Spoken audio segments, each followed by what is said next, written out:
शुरू करो। आज मालेगांव शहर कांग्रेस कमेटी की तीसरी यादी हम डिक्लेयर करने जा रहे। अल्हम्दुलिल्लाह पहले 9 लोगों की यादी डिक्लेयर किए थे, कल 6 लोग की यादी डिक्लेयर किए, आज वापस 9 लोगों की यादी डिक्लेयर कर रहे हैं और आखिरी यादी कल दोपहर के अंदर जो है, कल दोपहर के पहले हम दाखिल कर देंगे।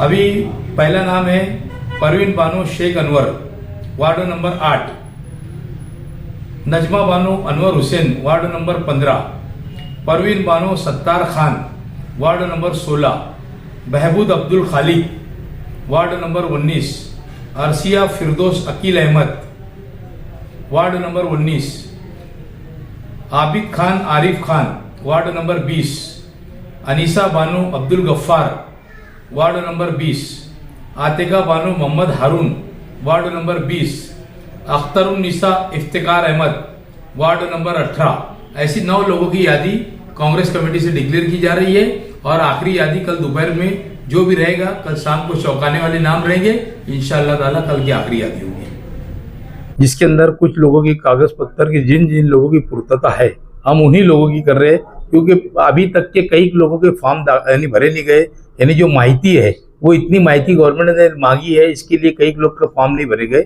तो मैं समझता हूँ कि अभी 10 लोगों की हम लिस्ट जारी करेंगे जिनके फॉर्म कंफर्म हो गए। ऐसे 15 और 10-25 लोगों की लिस्ट अभी तक के जारी हो जाएंगी। समझना फॉर्म जो भरे जा रहे हैं इतनी मालूमात मुश्किल है सब भरना, तो आपको ऐसा लग रहा है कि सभी पार्टी के लोग इतनी आसानी से फॉर्म भर लेंगे? 25% फॉर्म रिजेक्ट होंगे, ऐसा मुझे मेरी समझ ऐसी, कम से कम 25% फॉर्म रिजेक्ट होंगे, क्योंकि ये इसके अंदर जो लोग अभी करीब से आए, कई लोगों का पुलिस वेरिफिकेशन नहीं आया, किन लोगों का नादे दाखिला नहीं मिला, किन लोगों का एफिडेविट नहीं हुआ, और माहिती इतनी होने की वजह से हर आदमी परेशान है। जहां पर जाओ वकील के पास 8-8, 10-10 नंबर है। एक फॉर्म भरने के लिए कम से कम 2 से ढाई घंटा लग रहा, फिर उसके बाद सूचक अनुमोदक, ये सारी चीजें अपनों को लेकर कम से कम 2-3 घंटा लग रहा। तो फॉर्म बहुत मुश्किल चीज है। ऐसा मैं समझता हूँ कि 25%, कम से कम 20 से 25% फॉर्म रिजेक्ट होंगे। सभी की पार्टी के होंगे, ऐसे जरूरी नहीं कि एक ही पार्टी के होंगे। अगर बहुत चालाकी से किसी ने भरा होगा तो बात अलग है, बाकी ऐसा नहीं लग रहा कि सबके फॉर्म पास होंगे। आपने 15 उम्मीदवारों के नाम का ऐलान कर दिया, तो उस वार्ड में आपको कैसा इलेक्शन लग रहा है?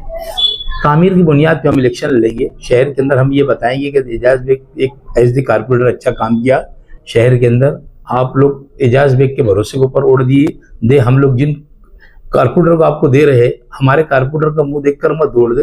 एक कांग्रेस का कारपोरेटर एजाज बेग का मुंह देखकर एक अध्यक्ष होने के नाते तो मैं काम करूंगा शहर के अंदर। शहर के अंदर बहुत खराबा है, शहर के अंदर कामकाज का। तो हम लोगों को अल्हम्दुलिल्लाह, आपको मैं बताता कि मेरे वार्ड के अंदर तो सब काम हो चुका, कहीं ना कहीं आजू बाजू में काम करने की जरूरत रहेगी। तो मैं वो कहीं ना कहीं जहां पर हमारे कैंडिडेट चुन के आएंगे, तो हम कैंडिडेट लोगों से अपील करेंगे हमारे कैंडिडेटों को चुन के दो, और इंशाअल्लाह ताला अच्छी क्वालिटी का दर्जेदार काम जहां हमारे लोग आएंगे चुन के हम काम करेंगे। पूरे काम की ताकत तुम्हारे वार्ड में लगा दी। कोई मसला नहीं है। देखो, वोट देने वाला जो है जो वार्डों के लोग हैं, और वार्डों के लोगों की चाहत है एजाज बेग, और इंशाअल्लाह ताला यहाँ पर कोई भी मामला नहीं होंगे। और अगर काम की बुनियाद के ऊपर यहाँ के लीडरान अगर इलेक्शन लड़ रहे होंगे, सिर्फ बस एक आपको बताना चाहता, अगर काम की बुनियाद पे लोग इलेक्शन लड़ेंगे ना, तो ये मेरे सामने वोट भी यानी कोई उम्मीदवार नहीं देंगे, क्योंकि मैं काम किया हूँ। आप लोगों को भी मालूम है, शहर देख रहा है। तो अगर काम की बुनियाद से हट के ये लोग यानी इलेक्शन लड़ेंगे तो बात अलग है, फिर मेरे सामने उम्मीदवार दे सकते हैं लोग।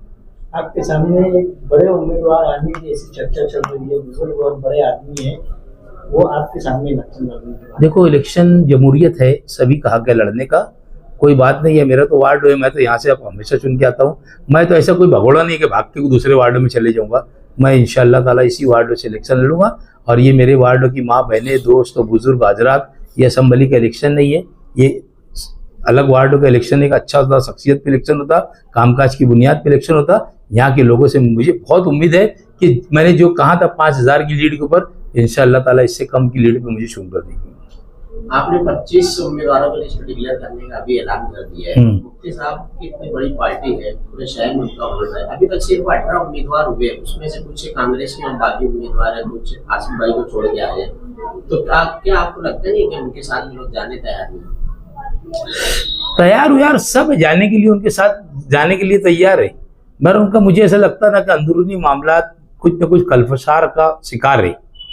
और उसकी वजह से वो अभी तक के डिक्लेयर नहीं कर पा रहे। इतनी बड़ी पार्टी के नहीं, आज बोले तो शहर के एमएलए उन्होंने कब से बॉडी डिक्लेयर करके और ख़त्म करना चाहिए था। बहरहाल उनकी क्या वजह है कि वो अभी तक के नहीं करेंगे। मैंने आपको बताया कि भी यानी फॉर्म भरने की इतनी क्रिटिकल है कि एक एक चीज़ का है।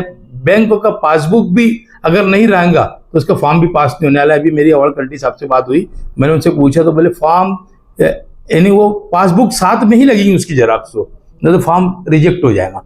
तो अभी तक के तो लोगों के खाते नहीं खुले, तो ये कब इनका ऐलान करेंगे, कब ये करेंगे। तो ऐसी बहुत सारी दुश्वारियाँ आएंगी। इतना आसान नहीं है, वो जितना आसान समझ के वो कर रहे हैं। और वो असल में उनकी और भी दूसरी बात ऐसी कि इंतजार इसीलिए था कि उनके पास कैंडिडेट बहुत से वार्डों के अंदर नहीं थे। वो जो भाग भाग के इधर उधर से गए ना, तो वही कैंडिडेट उनको मिल गए और उनके पास खाना पूरी हो गई।